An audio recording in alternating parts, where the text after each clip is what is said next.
Yo, the folks, Isumo here, and today we have a Chrono Odyssey video. And Chrono Odyssey's done their big one this time. They put out a full-length interview. This is a 20-minute interview, by the way, that they put out. That gave us gameplay, it gave us information on the game, and it gave us a lot of insight to what we're going to be looking forward to when it comes to Chrono Odyssey in the future. If you want to watch the full interview, go ahead and head over to their Chrono Odyssey page, the official Chrono Odyssey YouTube. You can actually watch the entire video there. It is 20-minute video, like I said. It's packed with information. You get to see a bit of gameplay in there as well. You get to see some PvP. We're going to go ahead and go over a lot of the clips in this video. I'm going to chop this video up and we're going to go ahead and dive into the things that I specifically want to talk about that we saw so we can get to know what we're getting ready for with Chrono Odyssey. Now, if you don't know, Chrono Odyssey is an MMORPG scheduled to come out on Q4 of 2025 for PC and console platforms. And honestly, with all the things that we've seen during this interview, it looks insane. Now in this video, we're going to skip around through the video a lot, so that's why I said you can go ahead and watch the full video on their YouTube page, because I'm not going to go through the full video here. Hopefully this video turns out to be less than 20 minutes. So let's go ahead and jump into it. Now the first thing we learned from Chrono Odyssey is that the images that we're seeing are going to prove to us that Chrono Odyssey is not like your regular MMORPG. It's a very gaunt and dystopian looking game.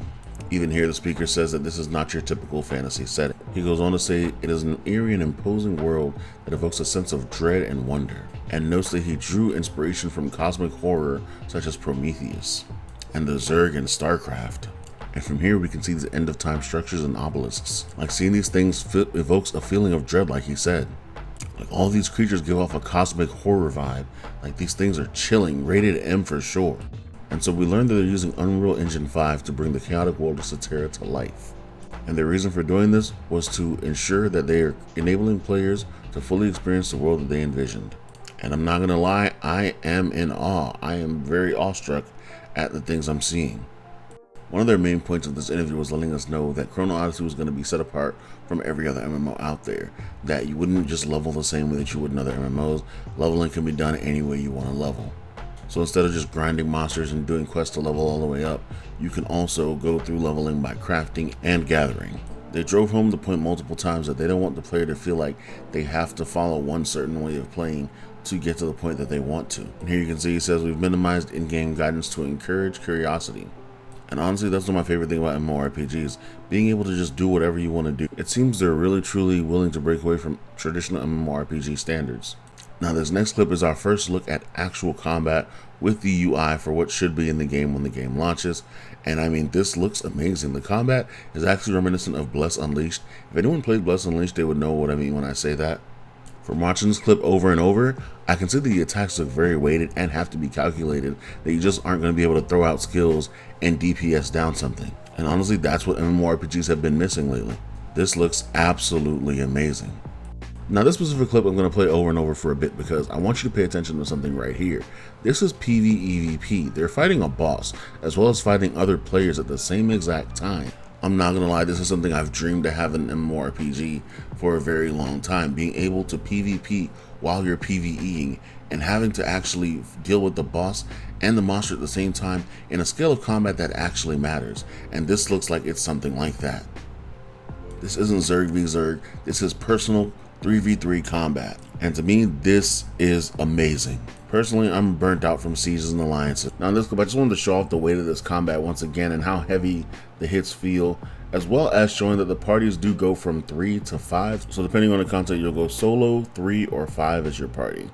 And so next we learn about weapon switching and what the class is actually going to look like.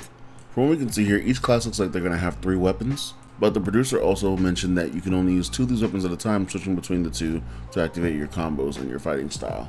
You should also notice that each class came with their weapon, which means you're going to have to be a berserker with the weapons that the berserker has. You're not going to be able to go berserker with an axe and a staff or an axe and a bow or anything like that. You have to stick with the weapons that they give you. So yeah, no custom classes. But every one of these clips, like, the combat looks so weighted and so well done. I honestly can't wait till the beta drops so we can actually get in and try this out, hopefully. Because I'm not even sure if I'm going to get into the beta, to be honest. What I am excited to learn is what is going to be the system for the weapons. Is there going to be like a weapon mastery? Is it just going to be leveling up those weapons when it comes to their uniqueness? Like, how is it going to be when it comes to getting these weapons grinded up to the maximum potential? And will they give any buffs when you're using a certain weapon or not? We also learned about some of the core gameplay features, like single player content being the chrono gates or trials, or the party gate content being the expedition dungeons and region bosses. At the bottom you can see there it says, for the closed beta test, combat is divided into two main types, single player and party based combat. So in Chrono Gate, you're going to engage in one-on-one battle against a powerful void apostle, and you must read the enemy patterns and respond strategically. And honestly, this looks amazing. Like, this is the solo content I actually want to see when it comes to this game. This content is specifically for you to learn your character, by the way. You'll learn about trials, which are instances where you move across time and space to face puzzles, traps, and randomized mechanics, creating a new experience with every run. Chrono Gate is boss rush, and trials are solo dungeons, pretty much. And then we get to the expedition dungeons, where you go in with a party of 3. And this is where your teamwork comes in handy. You start learning how to play with other players. Each character is going to take on a unique role so you can learn how to defeat the dungeon.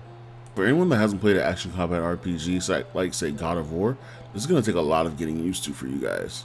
And then there's the big part of the game, the region bosses, where it's going to take multiple parties of 5 to actually beat down this region boss. I haven't confirmed if there's any world bosses or if the region boss is pretty much like the end all be all, but I'm going to hope that there's like a world boss as well. They also gave us some insight on other core gameplay features such as player-driven content and goal-oriented content. Labyrinth and time portals being one of the player-driven and the bounty hunting being one of the goal-oriented. I'm not going to lie, what they've done with the Labyrinth has me absolutely terrified.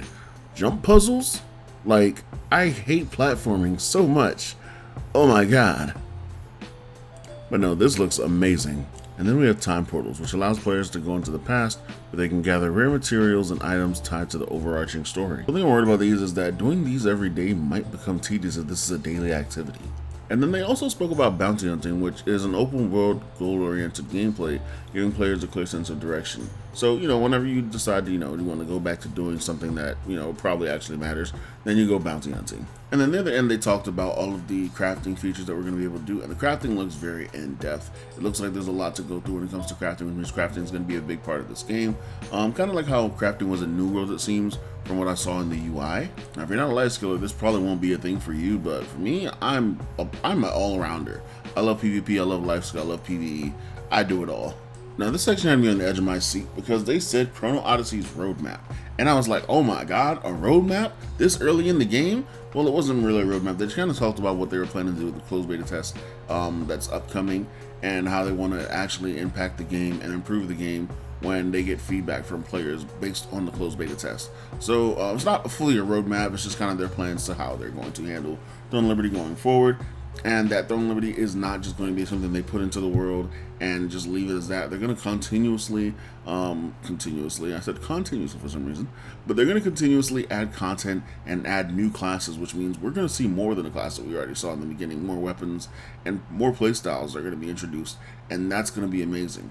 But yeah, they're planning on pushing this game for a very long time, and honestly, I'm okay with that. I want a brand new MMO that makes me feel like it's worth playing. And from what we've seen so far, I feel like Chrono Odyssey is a real contender, but I wouldn't be able to directly tell if that's the fact until I play, part of a closed beta test or play the actual game itself, because I'm not sure I'm going to get into the beta test. Let's be real. Yeah, that's pretty much it for this video. I just want to go ahead and break down a few of the things that I saw during the interview without, doing a whole 20-minute video based on the interview or 30-minute video, because if you have to stop and like go through the video and then pause, and you're gonna add more time to the video. But I just want to go ahead and pull out the things I saw that might interest people the most, like what interested me mostly, because I'm a gamer, so I have the mind of what gamers actually want to see, and so hopefully I pull out everything people wanted to see, like the combat, the exploration, the screen grabs that you actually want to see part of the game.